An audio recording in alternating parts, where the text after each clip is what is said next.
Welcome to the AI Hustle Podcast, the podcast where we break down the latest in AI news, tools, and interview experts helping you hustle and do more using AI. If you've been following the podcast for a while, you'll know that over the last 6 months, I've been working on a stealth AI startup. Of the hundreds of projects I've covered, this is the one that I believe has the greatest potential. So today I'm excited to announce AIBox. AIBox is a no-code AI app building platform paired with the App Store for AI that lets you monetize your AI tools. The platform lets you build apps by linking together AI models like ChatGPT, Midjourney, and 11 Labs. Eventually will integrate with software like Gmail, Trello, and Salesforce, so you can use AI to automate every function in your organization. To get notified when we launch and be one of the first to build on the platform, you can join the waitlist at aibox.ai. The link is in the show notes. We are currently raising a seed round of funding. If you're an investor that is focused on disruptive tech, I'd love to tell you more about the platform. You can reach out to me at jaden@aibox.ai. I'll leave that email in the show notes. We've all either personally seen or seen the screenshots of people that are getting these canned kind of responses from ChatGPT saying it's unable to comment on something or give a response because it's a controversial topic. This has been really popular lately with politics. You can see ChatGPT, if you ask it to write you a positive poem about Joe Biden, it will do so. But if you ask it to write you a positive poem about Donald Trump, it will say he's a controversial character in politics, and I can't comment on that. So we're seeing kind of this, essentially, some people call it censorship. Some people are calling it trust and safety layer that is getting put on top of the AI. And whatever your political ideologies are, this is something that probably should concern you and you should be very interested in, because whether this is in favor of your personal ideologies or opposed to them, the same tool and tactic is going to be used for you or against you. And in my personal opinion, we need to limit this kind of interaction. Of course, that's my own personal opinion.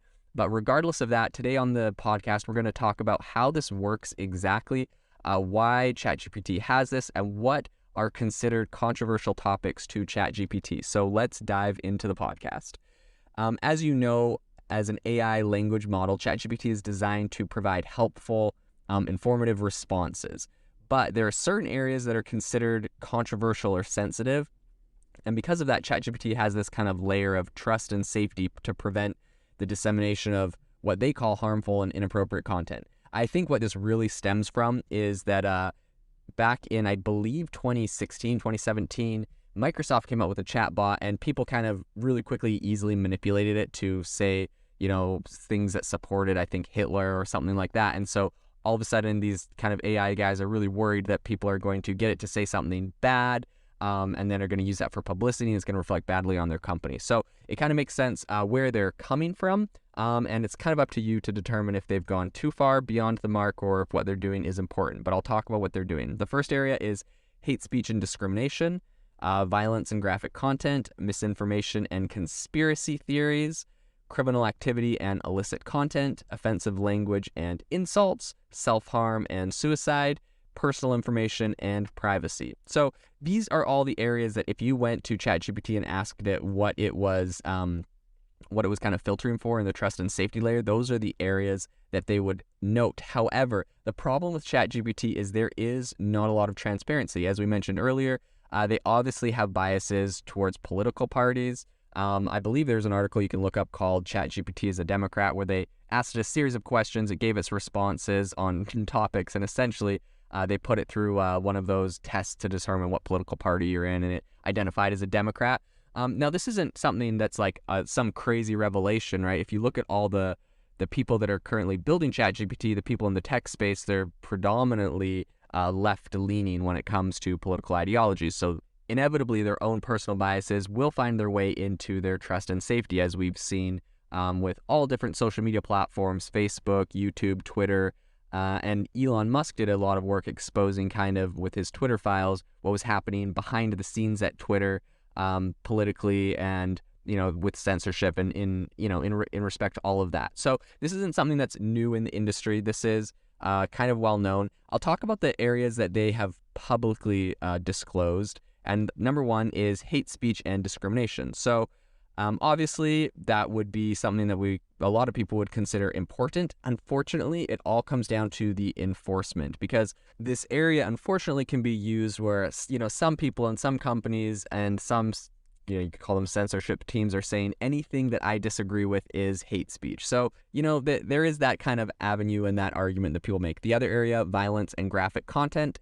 As a platform, this kind of makes sense. You see similar things from YouTube where it doesn't monetize videos that are, obviously promoting violence and whatnot. And so they have a bunch of different rules around that. And so this kind of does make some sense. Misinformation and conspiracy theories. Now, I hate to sound like a conspiracy theorist on this one, but I would say this one is probably the area that they're going to get beat up the most on. This one is probably the area that they have the least solid footing, right? Like when you're looking at like violence or like discrimination, people can kind of generally agree on those concepts. But when it comes to misinformation and conspiracy theories, I think a lot of people would point to the fact that what was considered conspiracy theories over the last couple years in relation to big pharma, won't get into details, the ways that the CIA, the FBI are directing censorship on Facebook, YouTube, Twitter. Like, there's a lot of things that were considered pretty crazy conspiracy theories, a lot of things I believed were conspiracy theories that, in recent reporting has come to light. And so that one definitely, I think they're on a little bit of shaky ground there, because one person's conspiracy theory it's easy for the media or for big corporations or powerful individuals to label something as conspiracy theory if they don't like it. And when the facts come out that it's true, it definitely puts a bad taste in the public's mouth. So that one is pretty tricky. Criminal activity and illegal content. That one is a little bit easier for them to, have some solid grounds on, because even if someone agrees or disagrees on something ideologically, if it's illegal, right? Like if there's a law against selling crack cocaine in America, they're not going to technically create content telling you how to sell crack cocaine. Regardless, maybe some people think crack cocaine is amazing and it should be legal, and some people think it should be illegal. It doesn't really matter about the moral debate on that one. If it's illegal, they're not going to support it. And so I think that one's probably one of the easiest things for them to kind of stand behind and enforce. The other one is offensive language and insults. I think where they're coming from on this is they're like, we don't want people to use this for bullying. Like, hey, write me a paragraph about how my sister or my friend or this person is terrible and all the reasons why they suck, and, make them cry. Like, you can imagine that would be a pretty horrible thing. At the same time, it's kind of, people's versions of offensive language are definitely different. People have different perspectives on that. So that one I say they're a little bit shaky on.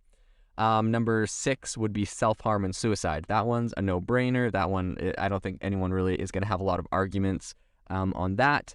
Then also personal information and privacy. I think, that's a very bipartisan topic. No one is going to be arguing that, this thing should be having less privacy or giving out more personal information about people.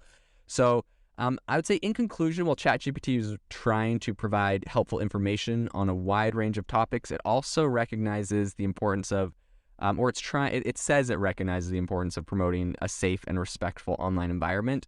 But as such, it's pretty tricky to draw the line sometimes on these trust and safety measures and what would be considered censorship, especially when there's kind of built-in biases just by the group of people enforcing that. So it's going to be interesting to see how this goes forward. OpenAI has received a lot of criticism of this recently, especially on the political front, right? I mean, you're looking at America where this thing was created. Half the country is conservative, half the country is liberal. By looking at the presidential voting records, this is pretty standard. And you obviously can't have a powerful tool used by everyone skewed towards half of the country and skewed away from the other half. So there's been a lot of controversy on this, a lot of criticism on this. And to be fair, I think that Sam Altman, the CEO of OpenAI, has actually addressed this and said that they're working on making AIs that are more inclusive of different people's perspectives, views, and their cultures and whatnot. So it's going to be interesting to see how this changes. Perhaps they'll have different options available in the future for OpenAI or ChatGPT, where you can select kind of where your ideologies lie, what your beliefs are. Some people say this will create more of an echo chamber. But at the same moment, I say give the people the free choice to create their own trust and safety layers, decide what they do and don't want to see on the platform. And I think that at the end of the day, this is really going to be the way that this is successful and doesn't sideline people the most. So it'll be interesting to see what they do with this in the future. If you are looking for an innovative and creative community of people using ChatGPT, you need to join our ChatGPT creators community. I'll drop a link in the description to this podcast. We'd love to see you there, where we share tips and tricks of what is working in ChatGPT. It's a lot easier than a podcast, as you can see screenshots, you can share and comment on things that are currently working. So if this sounds interesting to you, check out the link in the comment. We'd love to have you in the community. Thanks for tuning in to the AI Hustle podcast. If you could do us a massive favor, we would really appreciate it if you could leave us a review wherever you get your podcasts. This helps people find the podcast. It helps people know this is a good place to go. And we would really appreciate it, as it helps us continue to bring on incredible guests and share incredible content for you to listen to.